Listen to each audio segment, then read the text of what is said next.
प्रणाम गुरुजी। मेरे stories of India channel पे आपका स्वागत है और मैं बहुत सारे सवाल लेकर आज आपके पास आई हूँ और जिस दिन पे आई हूँ उस दिन का सबसे पहले महत्व मैं वो भी आपसे जानना चाहूंगी, क्योंकि आज सूर्य ग्रहण है और इंस्टाग्राम पे काफी सारी रील्स सूर्य ग्रहण को है और ग्रहण को लेके रहती हैं, तो उस बारे में भी मैं आपसे आज डिस्कस करूंगी। पहले तो मैं ये जानना चाहती हूँ गुरुजी कि आपने अध्यात्म की तरफ अपने आप को मतलब क्यों जोड़ा? अध्यात्म यह है कि पहले हम मध्य प्रदेश में हमारा निवास था, जन्म स्थान है, और उसके नज़दीक ही परम पूज्य प्रातःस्मरणीय ब्रह्मलीन जगत गुरु शंकराचार्य जी महाराज का आश्रम था। तो उनके यहाँ पढ़ने के लिए गए हम। तो कुछ दिन रहे। हमारे यहाँ परंपरा थी, हमारे पिताजी परिवार के लोग सब कर्मकांड में जुड़े थे, तो ज्योतिष का हमको उस समय भी रुचि रहती थी। तो हम वहाँ गए तो एक विद्वान आए थे बाहर से, वृंदावन से। तो उन्होंने व्याकरण का व्यंगावलोकन कराया, शब्द कैसे बनते। तो हमको रुचि जागृत हो गई। तो हमारे मन में आया कि नहीं, हम समझ लीजिए कि हम ऐसे ब्राह्मण हैं कि वेद और पुराण नहीं समझ पा रहे। किसी ने प्रश्न किया हमको किसी विषय में कि आप वेद का मंत्र सुनाइए। तो हमारे मन में बात आई कि ब्राह्मण का शरीर है, बताइए वेद मंत्र हम नहीं जानते। तो उस वेद के लालच में हम परमहंस गंगा आश्रम चले गए। वहाँ गए तो वेद तो शुरू हुआ, कोई बात ही नहीं थी। और एक वृंदावन से विद्वान आए तो उन्होंने संस्कृत व्याकरण प्रारंभ करवाई। तो व्याकरण का व्यंगावलोकन कराया। तो शब्द कैसे बनते, शब्द प्रकृति कैसे आती, प्रत्यय कैसे आता। तो हमको अच्छा लगा, रुचि जागृत हुई। उसी बीच में परम पूज्य जगत गुरु शंकराचार्य जी महाराज जी को लगे हम कि हाँ ये लड़का आगे बढ़ सकता है, पढ़ाना चाहिए। तो फिर उन्होंने काशी में रख दिया। तो फिर हम काशी में अध्ययन करने लगे। जी। तो जब हम बचपन से इन सब चीजों में रहते हैं तो हमारा घर परिवार की तरफ ध्यान नहीं जाता। अब वो पहला दौर रहता है। देखो, बाल्यावस्था ऐसी होती है। आप देखना भागवत में प्रहलाद जी जो है राक्षस बालकों को उपदेश दे रहे हैं और वो यही कह रहे हैं, कौमार आचरित प्राज्ञा। एक कुमार अवस्था ऐसी होती बाल्यावस्था की, उस समय जो आदमी स्वीकार कर लेता उसी में ढल जाता है। बाद में जब प्रौढ़ हो जाता है, प्रौगंड अवस्था आ जाती है, तो फिर बहुत सारी चीज़ें आ जाती। तो बाल्यावस्था से ही जब हम उसी परिवार में रंग गए, पूज्य महाराज श्री के परिवार में रहने लगे, वहीं पढ़ने लिखने लगे, आने जाने का कार्यक्रम उन्हीं के आश्रम में रहता था। तो फिर धीरे धीरे अभ्यस्त हो गए।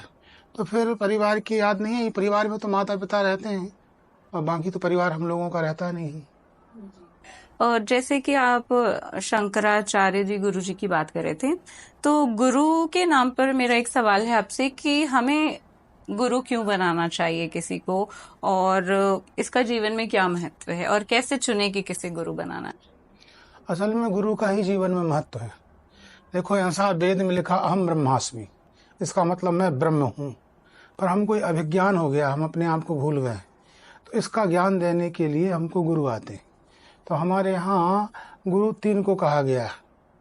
गुरु तो जो श्रेष्ठ जो व्यक्ति होते उसी को भी गुरु कहा जाता है। तो पहले वेद कहता मातृ देवो भव, तो माता को गुरु बना। फिर माता कहती पितृदेवो भव, तो फिर तुम पिता को गुरु मान। फिर दोनों मिलकर कहते आचार्य देवो भव, तुम आचार्य की शरण में चले जाओ। तो माता पिता हमको संसार का ज्ञान देंगे और जो हम पढ़ने जाते स्कूलों में वो गुरु हमको जो ज्ञान देगा तो संसार में जीने की कला सिखाएगा।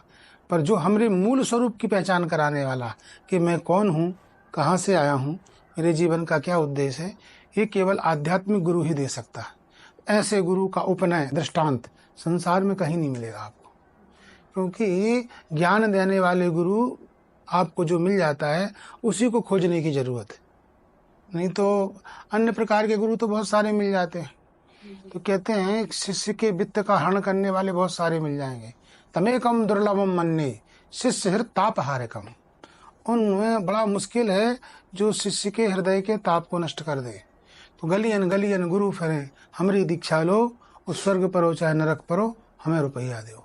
तो ऐसे गुरुओं से हमारा कल्याण नहीं हो सकता। तो गुरु जैसे आप समझ लीजिए आध्यात्मिक परामर्शक कहलाता। तो जैसे आप समझ लीजिए कोई गाड़ी में ड्राइवर ना हो तो उसकी क्या गति होगी, वैसे ही हमारे जीवन में हमारा उद्देश्य क्या है जीवन का, वो बताने का निर्देशन करने वाले गुरु महाराज होते हैं। तो संसार में आकर के हमको खोजना किसको है, गुरु महाराज को खोजना। क्योंकि ब्रह्म तो हम ही हैं। जहाँ से हमारी इच्छा उत्पन्न होती है, इस इच्छा के घर में परमात्मा विराजमान, पर उसको हम पहचान नहीं पा रहे। पहचान की जरूरत है हमको। तो वो पहचान बनाने वाले कौन है? गुरु महाराज ही। इसलिए आप समझ लीजिए, वेदांत में वर्णन आता है पंचदशी में, दसमस्तमसि, 10 में तुम ही हो। तो कहते हैं एक नदी थी, नदी में कुछ लोग पार करने के लिए गए, बाहर यात्रा में थे वो लोग।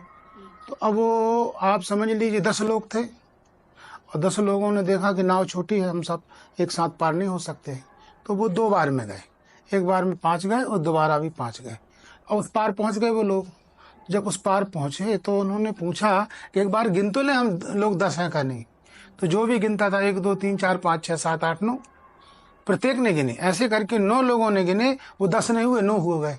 तो कोई महात्मा वहाँ साधना कर रहे थे, वो आए, रोने लगे सारे के सारे लोग कि हमारा एक आदमी खो गया, कहाँ गया। तो फिर वो आए, उन्होंने गिनती की 1 2 3 4 5 6 9, 10मस्तमसि, 10 में तुम ही हो। तो 10मस्तमसि, इस प्रकार का ज्ञान, तुम ही ब्रह्म हो, ये देने वाले गुरु महाराज होते हैं। तो वेदांत में तो बगैर गुरु का कोई काम होता ही नहीं। और गुरु का संस्कृत का विग्रह है, जो अविद्या रूपी अंधकार से आपको मुक्त कर दे, वो गुरु कहलाता है। भगवान सूर्य के रूप में आते हैं और वो हमारे अंधकार को नष्ट कर देते हैं, पर हमारे हृदय का जो अंधकार है वो गुरु के अलावा कोई दूसरा नष्ट नहीं कर सकता। जी। श्री विद्या साधना होती है गुरुजी, वो क्या चीज है, मतलब क्या है, किस तरह? श्री विद्या साधना में पराम्बा भगवती राजराजेश्वरी त्रिपुर सुंदरी का उपासना होती है। तो 10 महाविद्याओं में एक श्री विद्या है, इनको हम लोग ब्रह्म विद्या मानते हैं। तो श्री विद्या की उपासना है वो ब्रह्म की ही उपासना। आप समझ लीजिए, परब्रह्म परमात्मा जब चाहता है कि मैं पुरुष बन जाऊं, तो कृष्णस्तु भगवान स्वयं, वो कृष्ण बन के आ जाता है, साक्षात भगवान बनता है। और वही परब्रह्म परमात्मा चाहता है कि ना मैं पुरुष नहीं स्त्री बन जाता हूँ, तो स्त्री बनने के लिए वो राजराजेश्वरी त्रिपुर सुंदरी के रूप में आता है। और वही परब्रह्म परमात्मा ये चाहता है कि न स्त्री न पुरुष नपुंसक रहूं, तो फिर वही परब्रह्म परमात्मा ब्रह्म पदवाच्य हो जाता है और योगियों के हृदय में निवास करता है। तो भगवान आदि शंकराचार्य जो थे, आप समझ लीजिए, परब्रह्म परमात्मा की उपासना स्त्री के रूप में की उन्होंने, क्योंकि स्त्री कोमल होती है, पुरुष कठोर होता है। आप देखेंगे कि आपका बालक कोई गलती कर देगा तो पिताजी डांटते हैं और उसकी माँ से, अपनी पत्नी से कहते हो कि दुष्ट को आज भोजन मत देना, इसने बड़ा अपराध किया। तो माता चोरी से भोजन करा देती है छुप करके, और बाद में हाथ पकड़ के सिफारिश लेके जाती है कि देखो छोटा सा बच्चा है, इसका मुंह कुमला दिया, दिन भर हो गया आपने डांट दिया, भोजन नहीं किया, इसका इस प्रकार से उसका सिर पकड़ती है और पिता के चरणों में डाल देती है। तो ऐसी ही माँ जो होती है कोमल होती है, इसलिए माँ के रूप में उस परब्रह्म परमात्मा की उपासना हम लोग करते हैं, वही श्री विद्या है। उसके संबंध में लिखा है, श्रोदयम राजदेयम न देयम सोट साक्षरे। तो अपात्र व्यक्ति को स्त्री विद्या नहीं देना चाहिए, ये अंतरंग गायत्री मानी जाती है। जो गायत्री मंत्र है बाह्य अंतरंग गायत्री मानी जाती है। ये पंचदशी है, इसका मंत्र पंचदशी होता है, और ये राजराजेश्वरी त्रिपुर सुंदरी की हम लोग उपासना करते। जी। गुरु जी, आपको ज्योतिष का भी काफी अच्छा ज्ञान है। जी जी। और मैं ये जानना चाहती हूँ कि जो ज्योतिष है वो एक मतलब किस तरह से होता है, क्या ये एक साइंस है या फिर हमारा एक विश्वास होता है? विश्वास नहीं, तो शुद्ध विज्ञान है। आप समझ लीजिए, आप रोड में निकलेंगे तो जब निकलते हैं तो सूर्य का प्रभाव पड़ता है कि नहीं पड़ता आप पर? सूर्य का प्रभाव पड़ता है आप पर। आप निकलेंगे रात में तो चंद्रमा का प्रभाव पड़ता है, आपकी आंख से देखेंगे तो आपको शुक्र का भी प्रभाव पड़ता है। तो जो सूर्य सारे ग्रहों का अध्यक्ष है, चंद्रमा जो उसका उपाध्यक्ष है, उनका प्रभाव पड़ रहा है, शुक्र का पर प्रभाव पड़ रहा है, तो सारे ग्रहों का प्रभाव पड़ेगा। ये तो ज्योतिष जो है इसके संबंध में लिखा, ग्रह गणितम ज्योतिषम, परिभाषा उसकी, ग्रहों की शुद्ध गणना करके उपासना के जो स्थल होते हैं उसमें हम लोग पूजन करते हुए। तो ज्योतिष को वेदांग माना गया।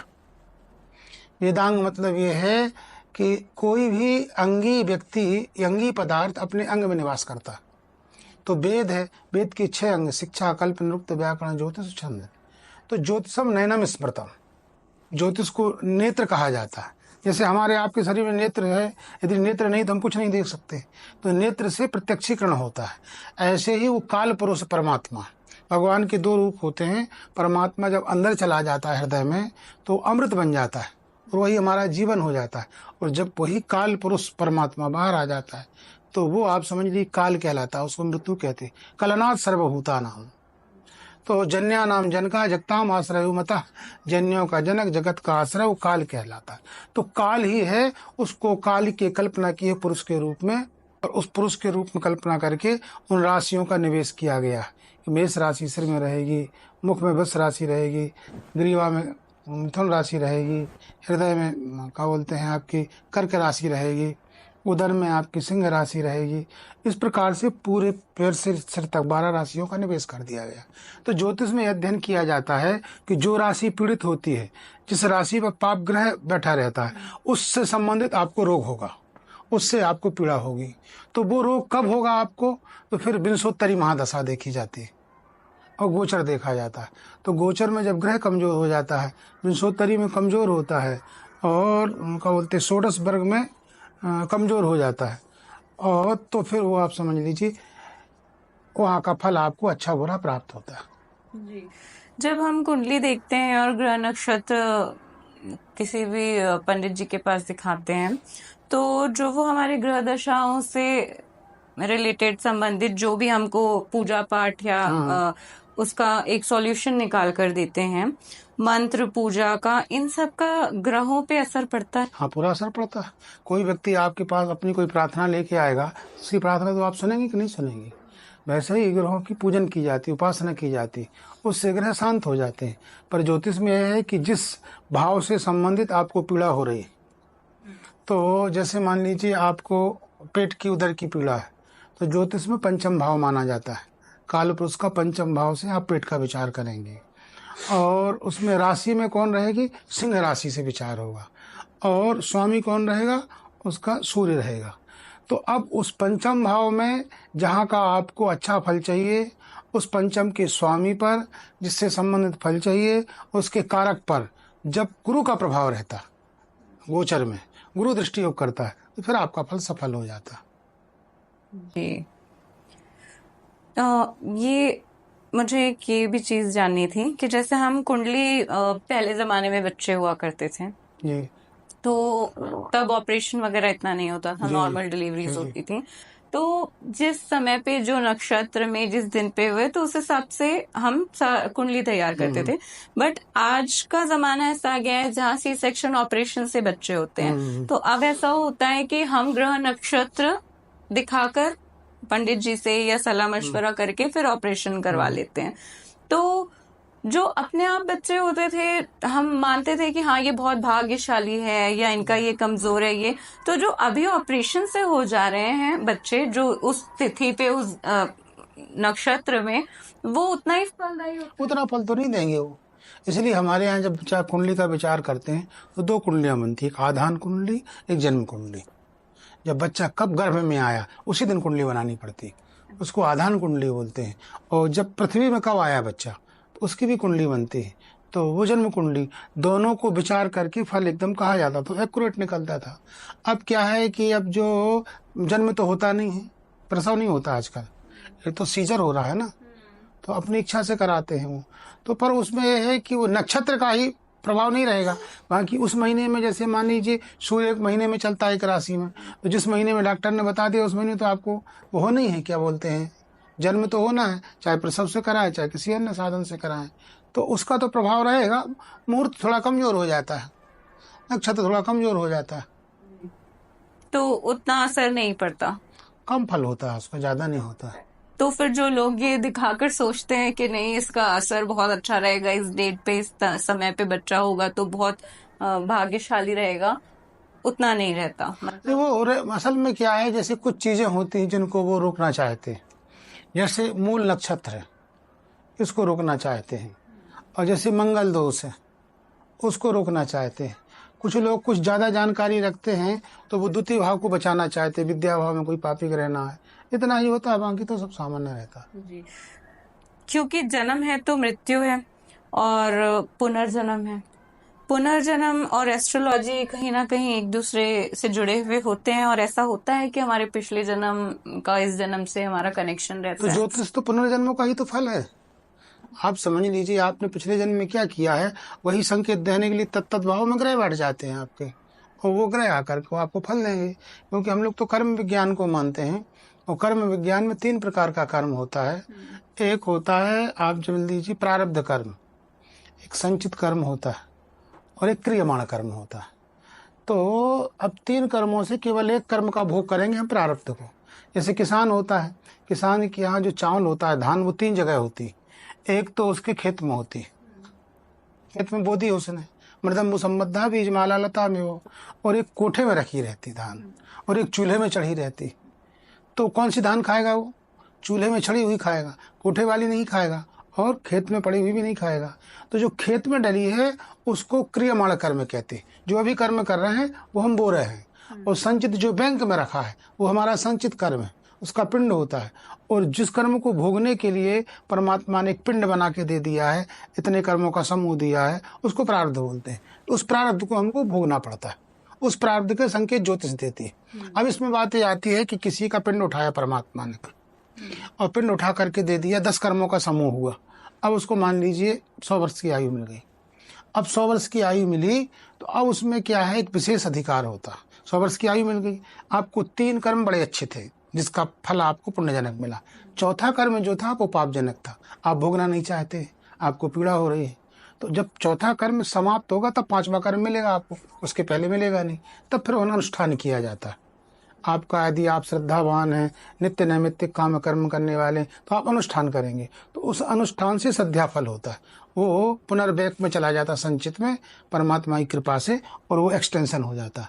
जैसे आपको हार्ट में कोई प्रॉब्लम हुई तो अब उसकी नस ब्लॉक हो गई, तो डॉक्टर अपनी नस काट के नहीं लगाएगा आपको, आपकी ही नस यहाँ की काटेगा, एक्सटेंशन कर देगा। ऐसे ही कर्म का विज्ञान है। बहुत विश्वास पात्र है तो बहुत प्रार्थना करेंगे तो अत्यंत उत्कट कर्म होते हैं, वो 3 साल में फलोन्मुख हो जाते हैं, तो परमात्मा उसको दे देता है। उसके माध्यम से आप तीसरे कर्म, चौथे कर्म को जो नहीं भोगना चाहते थे, इसको पार करके 5वें कर्म में चले जाएंगे। जी। जो ध्यान लगाया जाता है, और योगा तो खैर मुझे लगता है शारीरिक चीजों के लिए होता है, उससे ग्रह नक्षत्र का कोई लेना देना नहीं होता है। ध्यान से ग्रह दोष में कुछ अंतर आता है? नहीं, वो शरीर के लिए योगा नहीं होता। योगा का परिभाषा चित्त को ठीक करने के लिए, योगश्चित्त वृत्ति निरोधा, ये किसने कहा है? पतंजलि ने कहा है। चित्त की वृत्तियां उनके रोकने के लिए योग होता है। जैसे मान लीजिए किसी सरोवर में पानी भरा, आप एक निश्चित अंतराल से पत्थर छोड़ते जाएंगे, उसमें लहर बनती जाएगी। तो कोई व्यक्ति अपना चेहरा देखना चाहे तो उसमें प्रतिबिंब दिखता नहीं। क्यों नहीं दिखता है? कि लहर बनती। तो जो बाहर से आँख से हमने शब्द डाल दिया, और कान से शब्द डाल दिया, आँख से रूप डाल दिया, जिह्वा से रस डाल दिया, तो ये जो अंदर की बाहर की चीज़ें अंदर को रोकने का काम योग करता है। इसलिए बोलते योग चित्त वृत्ति निरोधा। अब इस योग में आप देखिए अष्टांग योग होते। अष्टांग योग में यम नियम आसन प्राणायाम प्रत्याहार धारणा ध्यान समाधि, अष्टांग योग होते। तो अष्टांग योग में आप समझ लीजिए 3 अंदर वाले होते, 3 बाहर वाले होते। यम नियम आसन बाहरी। अब यम नियम आसन प्राणायाम प्रत्याहार ये सेतु का काम करते। तो यम नियम आसन प्राणायाम धारणा ध्यान और समाधि ये अंतर के, तो ये 2 मिलाने का काम करते, बाहरी से अंदर से भी। तो अपना प्राणायाम करेंगी तो प्राणायाम के करने से वात पित्त जो है वो कफ ये दोष होता है, वो दोष दूर होता है।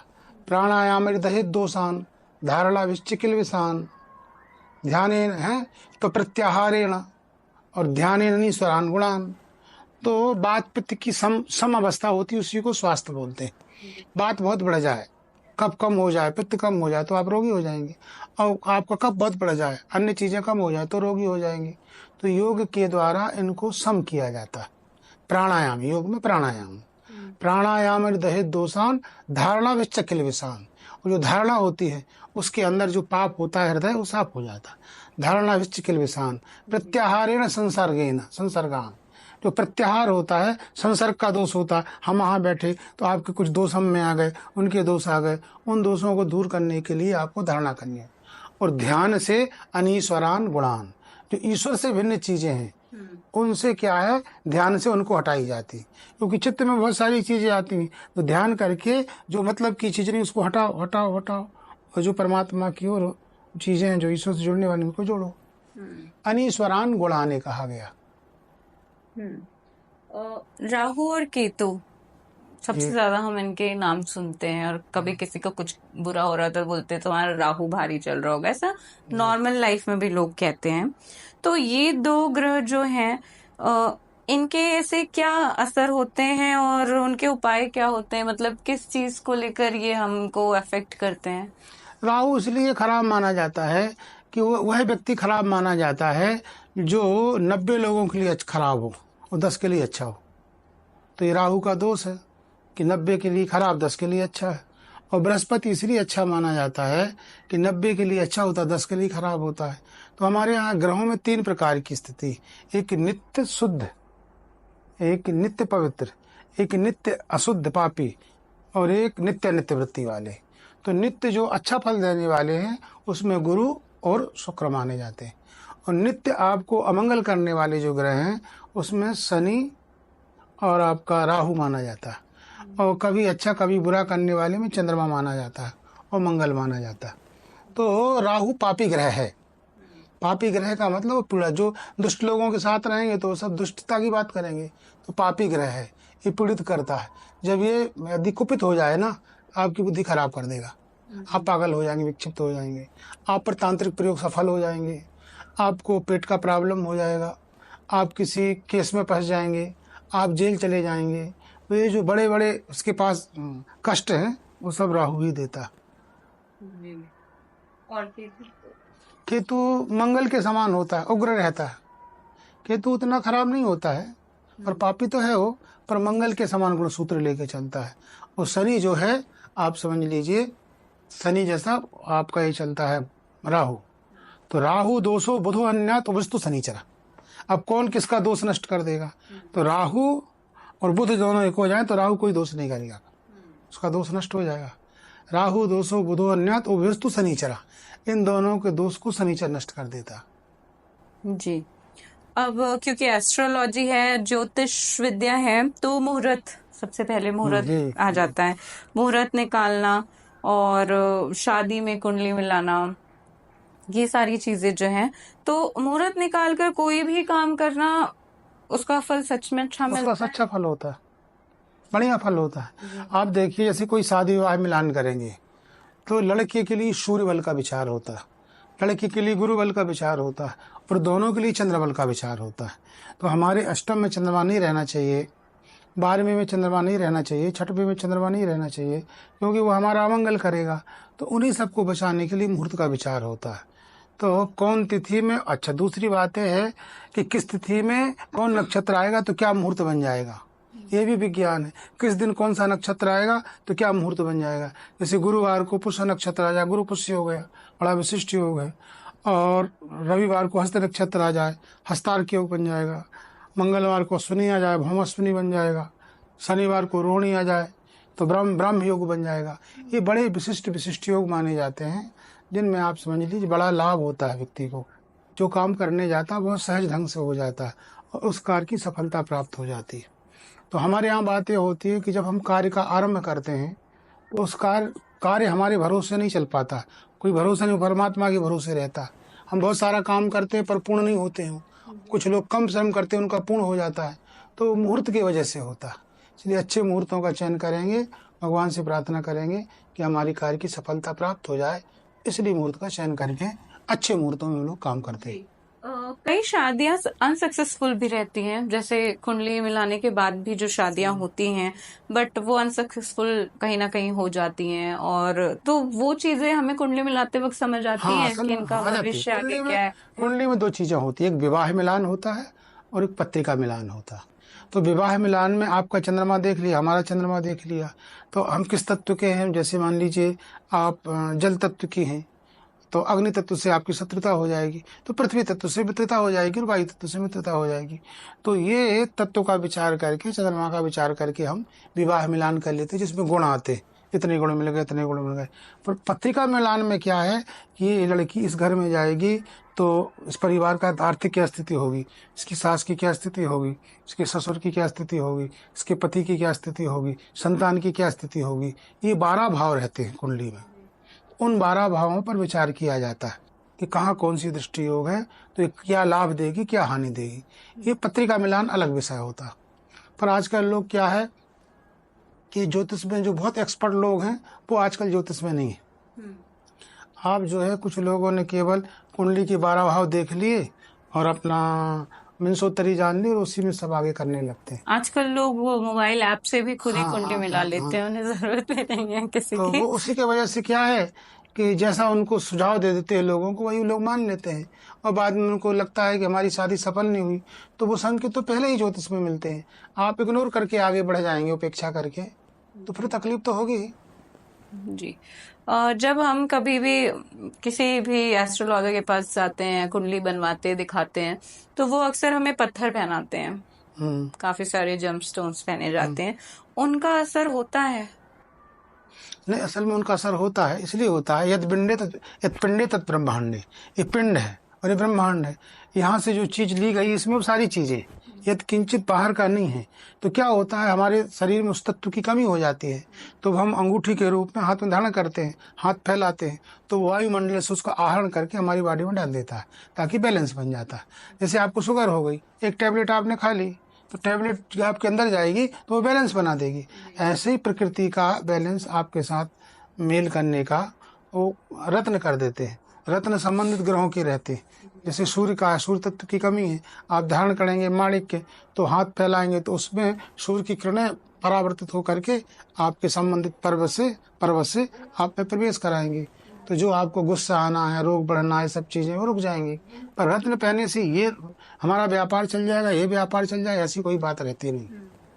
तो गुरुजी, इसमें भी तो पहले जो मिलता था वो सब असली मिलता था, अब तो हमें पता ही नहीं है कि जो हम ले रहे हैं वो सच में असली है, सही है, वो कैसे समझ में? अब वो तो जौहरी से ही पता चलता है, वो दूसरा तो कोई बता नहीं सकता है रत्नों के लिए। आजकल तो उसमें भी कुछ कलाकारी करने लगे हैं लोग, रंग अंग भी डाल देते, कुछ भी कर देते हैं। जी, पहले ऐसा होता था कि जो लोग स्टोन्स रखते थे वो सिर्फ कम होते थे, वो लोग उनका काम ही सिर्फ वही होता था। नहीं करते जी। अब लेकिन ऐसा है कि सारे ज्वेलर्स रखते हैं अब सब तो। लोग रखने लगे जी। आजकल। तो ये मैं इसीलिए जम स्टोन्स पे बहुत ज्यादा विश्वास मेरा डगमगाता है, इसीलिए मैंने आपसे सवाल पूछा कि उसका असर होता है। तो इस तरह तो फिर काफी लोगों को इसका असर होता नहीं भी होगा। मतलब अगर आपने किसी से कह दिया कि मोती पहन लो, उसका असर आप पे होगा, बट उसने गलत जगह से ले लिया और फिर उसको कोई असर नहीं हो रहा, तो फिर हानि तो नहीं करेगा। रत्न उसने गलत पहना है तो हानि तो नहीं करेगा, उसको लाभ नहीं होगा। ओके। मेरे को ये भी जानना था कि जो हम रंग रोज के जीवन में कपड़ों में पहनते हैं, रंगों का क्या असर रहता है? रंगों का क्या है, उस ग्रह का तत्व मिल जाता है जिसका आप पहनेंगे। जैसे अपन को गुरुवार को पीला पहनना चाहिए और रविवार को लाल पहनना चाहिए, शुक्रवार को सफेद पहनना चाहिए। तो उस ग्रह का पक्ष में अपन जाएंगे तो ठीक रहेगा। जैसे जैसी फील्ड होती है वैसी बालिंग करती जाती है, उससे व्यक्ति को लाभ होता है। जहाँ जैसा, जैसे मान लीजिए छत्तीसगढ़ में आप रह रही हैं, यहाँ चावल खाने से जल्दी आपका पेट ठीक रहेगा तो लोग खा लेते हैं, कहीं दूसरी जगह खा लेते हैं। यही चावल आप क्या बोलते हैं बद्रीनाथ में खाएंगे, उतना लाभ नहीं करेगा। तो इसी ढंग से संबंधित दिन में उनका कपड़ा पहनेंगे तो उसका लाभ होगा आपको। जी। अब मेरे पास छोटे छोटे ही सवाल हैं। क्या हमारे भाग्य से ही पहले हमारा भाग्य लिखा होता है या फिर जन्म के बाद भाग्य बदला जा सकता है? और धर्मशास्त्रों में लिखा है पंचैतान्य पिसृजन्ते गर्भस्थस्यैव देहिना आयु कर्म वित्तंचा विद्या निधन में ऊंचा। आयु कर्म वित्त विद्या और निधन, ये 5 चीजें परमात्मा आपके गर्भ में आप आए और लिख देता, तो पूर्व निर्धारित रहता है। इसलिए हमारे यहाँ कहते हैं कि पूर्व जन्मार्चितम वित्तम, पूर्व जन्मार्चितम पत्नी और पूर्व जन्मार्चितम विद्या अग्रे अग्रे धावती। ये सब प्रारब्ध से मिलता है। तो मतलब जन्म के बाद जो है हम अपना भाग्य नहीं बदल सकते हैं, जो भाग्य में लिखा आप है अगले वही होगा। अगले के लिए बदल सकती हैं। जी। क्योंकि कोई भी कर्म में आपकी जो प्रेरणा होती है जाने की, उसमें दो प्रकार की वासना होती है। एक इदानींतनी वासना होती है, एक प्राक्तनी वासना होती है। तो अब व्यक्ति जिस अवस्था में जो कर्म करता है, दूसरे जन्म में उसी अवस्था में वह कर्म उसके साथ आ जाता। लाख गायों के बीच में आप बछड़े को छोड़ देना, वो बछड़ा उसी गाय के पास जाएगा जहाँ उसकी माँ, दूसरी गाय के पास नहीं जाएगा। तो वैसे ही कर्तारम अधिगच्छन्ति, कर्म के संबंध में लिखा, तो ये कृतम कर्मो कर्तारम अधिगच्छति, जिसने जो कर्म किया है वो कर्म कर्ता को खोज लेता है। जैसे बछड़ा गाय को खोज लेता है, वैसे ही वो कर्म उस कर्ता को उसके पास पहुंच जाता। तो कर्म अत्यंत शाश्वत है, उसमें कहीं कोई आप बच नहीं सकते, ना कोई शॉर्टकट है कि हम ना भोगें, आपको भोगना ही पड़ेगा। एक ये शनि की 7.5 भी बहुत प्रभाव देती है, बहुत लोगों की जिंदगी में 7.5 शनि की होती है, ये इसका क्या प्रभाव होता है? शनि का यह है कि शनि जो है, आप समझ लीजिए तम प्रधान ग्रह है, अंधकार प्रधान है। तो ये बहुत समय तक चलता रहता है। तो आपको 7-8 साल चलेगा, तो इस ड्यूरेशन में कुछ न कुछ तकलीफ आती, कुछ न कुछ कष्ट आता है, तो सब बातें शनि के नाम पे जोड़ दी जाती। शनि तो वैसे न्याय प्रिय ग्रह है, और इसके साथ साथ ये है कि सबको हानि नहीं करता। जिसके खराब भाव में बैठा होगा उसको हानि करेगा। शनि जिसका नीच होगा उसको हानि करेगा, शत्रु राशि में बैठा होगा उसको हानि करेगा। और जहाँ अच्छा उच्च का होगा, बलवान होगा, तो वहाँ और अपने भाव से जुड़ा होगा तो हानि नहीं करेगा।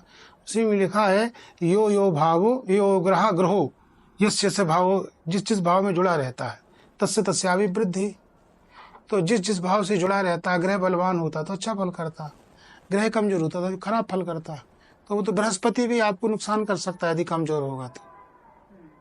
अब जैसे आज के दिन सूर्य ग्रहण है, और सोशल मीडिया पे काफी सारी ऐसी रील्स हैं, ऐसी बहुत सारी चीजें हैं जिसमें से ये कहा जा रहा है कि आज के दिन, अब जैसे कि मैंने भी पीला पहन ही लिया है, एक भ्रम पैदा हो जाता है दिमाग में, तो कि आज के दिन अगर आप सफेद या पीला पहनते हैं तो आने वाले 2.5 साल में शनि की कृपा आप पे बनी रहेगी। और आज शाम को 8:18 पे चारों दिशा में दीप जो है प्रज्वलित करना है, एक ही दिए पे चारों दिशाओं में करके, तो उसका भी असर काफी कुछ होगा।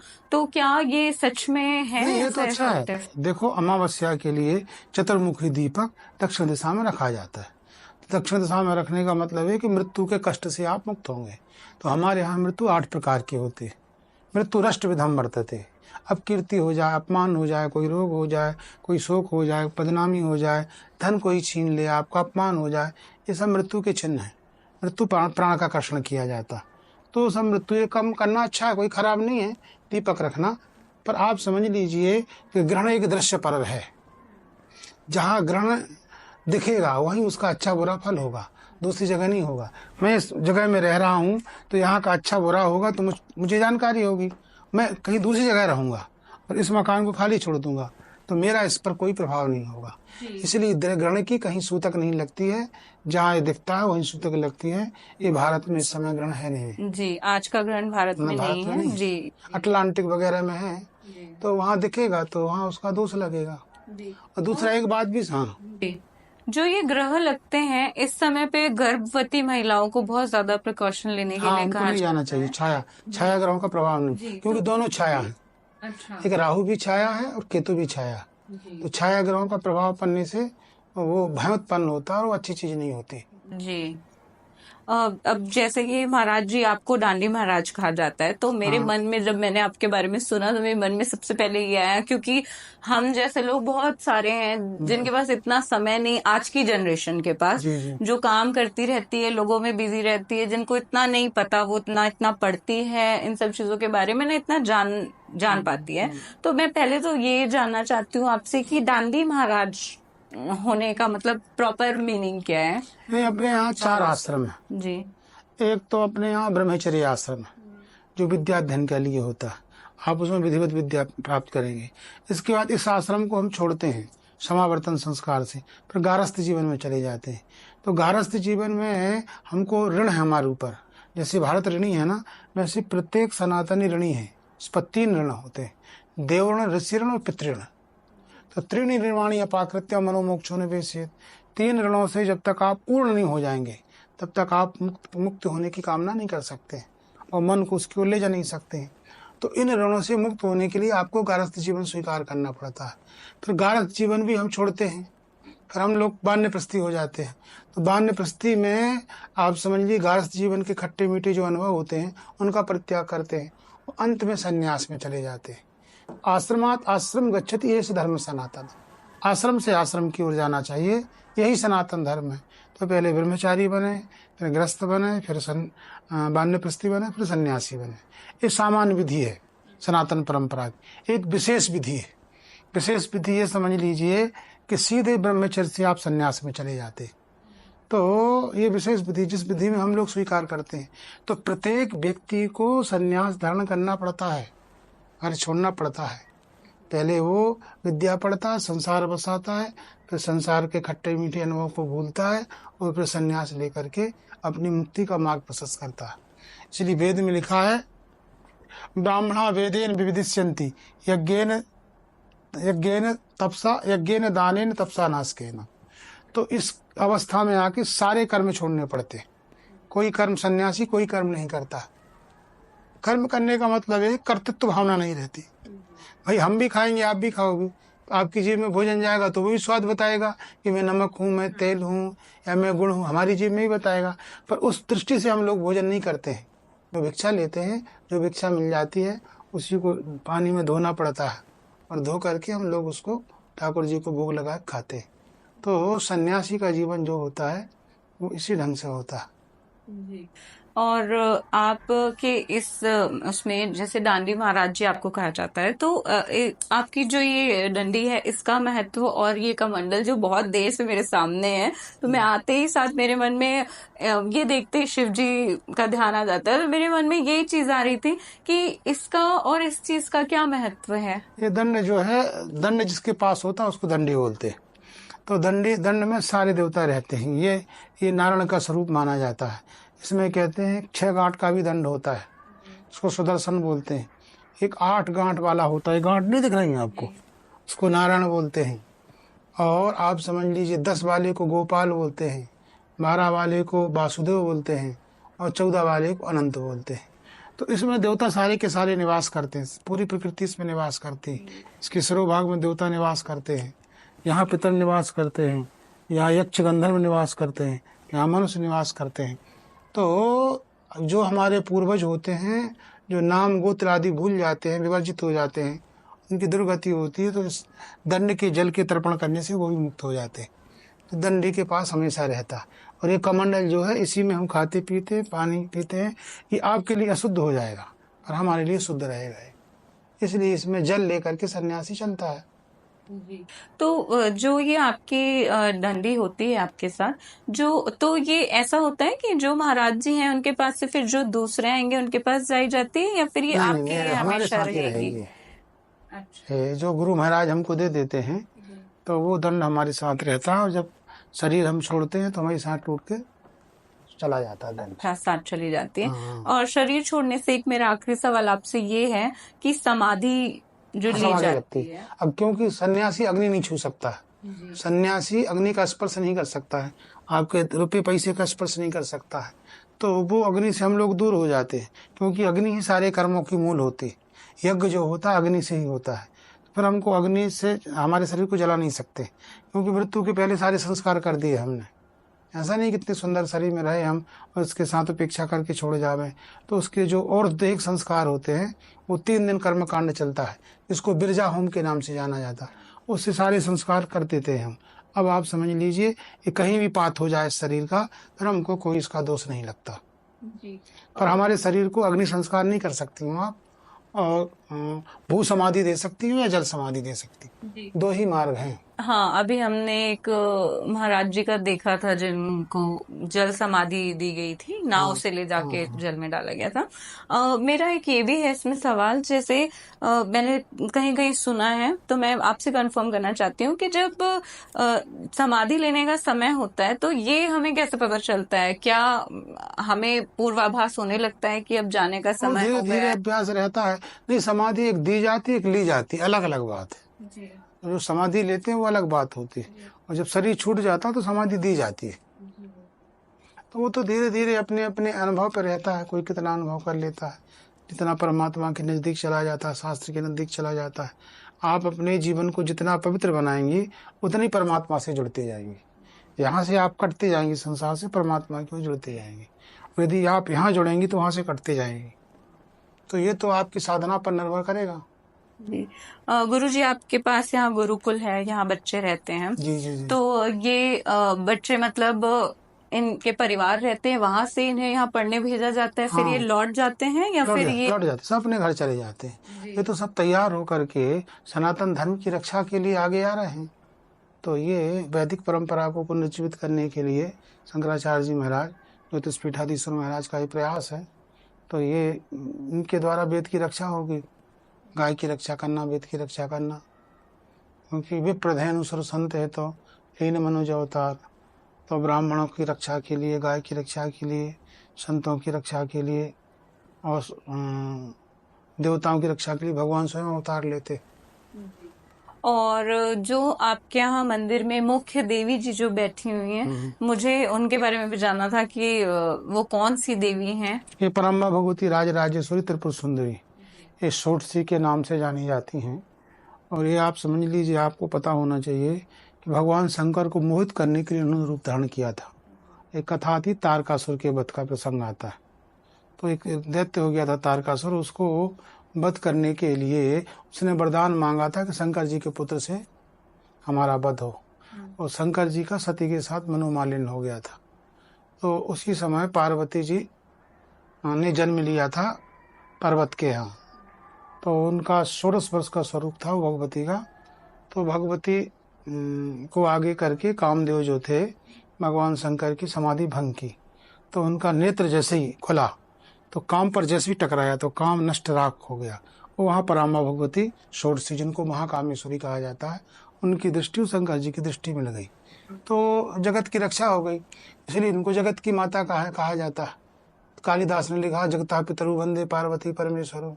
इस जगत के माता कौन है? पार्वती। और जगत के पिता कौन है? शिव।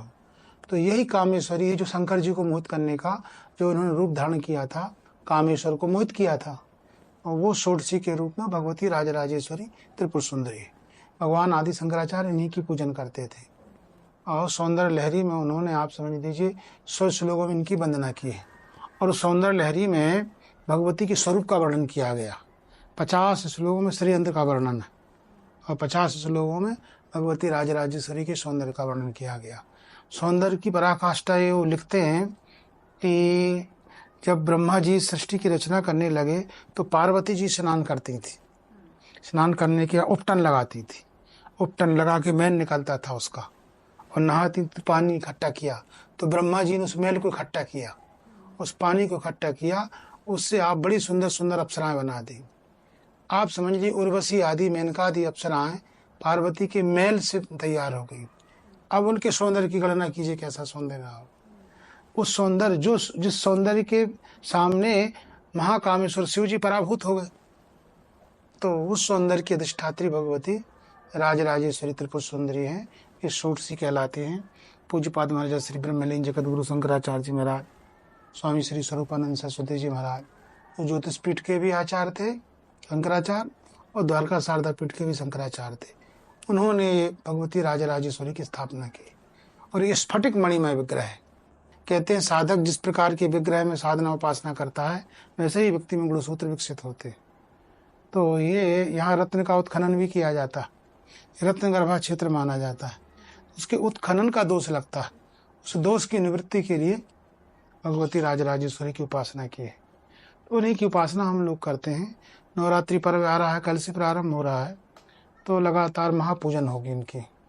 तो 64 उपचारों से भगवती का पूजन होता है, कमल के पुष्पों से अर्चन होता है, और रत्न की पुष्पांजलि हम लोग देते हैं, और करीब 5-6 घंटे का पूजन होता है। जी महाराज जी, आपसे तो पूछने के लिए सवाल की कमी मेरे पास होगी नहीं, पर क्योंकि हमारे पास समय कम रहता है और हम चैनल पे डालते हैं, तो वो हमारा आज की जनरेशन को बहुत जल्दी जल्दी चाहिए है सब कुछ, बहुत लंबे समय तक सुनने का पेशेंस नहीं है। बट जितना मैंने आपसे जाना, जितना मैंने सुना, मेरे बहुत सारे अपने खुद के भी जो मेरी एक सोच थी बहुत सारी चीजों को लेके, वो बहुत क्लियरिटी आ गई उसमें। और मैं आगे भी, मुझे जब कभी भी ऐसा मौका मिलेगा तो मैं जी आपके किसी अनुष्ठान में या किसी भी चीज में, यहाँ कोई भी पर्व चल रहा होगा तो मैं फिर से आपसे जुड़ूंगी और मैं फिर से एक बार आपसे अपने और सवाल के साथ जी फिर आऊंगी। जी तो आपने मुझे इतना समय दिया और इतना सब कुछ हमारी ऑडियंस को आपने बताया, तो उसके लिए मैं बहुत ज्यादा थैंकफुल हूँ आपकी। और आप अगर हमारे देखने वालों को कोई भी सलाह देना चाहते हैं या कोई ज्ञान की दो बातें बताना चाहते हैं तो वो आप बता दीजिए। हम आप सभी लोगों से यही अपील करते हैं कि हम लोग सनातनी हैं। 5 देवताओं में उपासना में हम लोगों की आराधना में विश्वास है। श्री नवरात्रि आए तो देवी का पूजन जरूर करना चाहिए। शिवरात्रि आए तो भगवान शिव का पूजन करना चाहिए। रामनवमी आए तो भगवान राम का पूजन करना चाहिए। और आप समझ लीजिए कि सावन आए तो शिव जी का पूजन करना चाहिए, क्योंकि परब्रह्म परमात्मा के 5 साकार विग्रह हैं। इन सब का पूजन करना हम लोगों का धर्म है। इसलिए आप आएँ और सनातन धर्म से जुड़ें और अपने जीवन का पूरा लाभ आप प्राप्त कर सकते हैं। धन्यवाद नारायण गुरु जी। नारायण नारायण।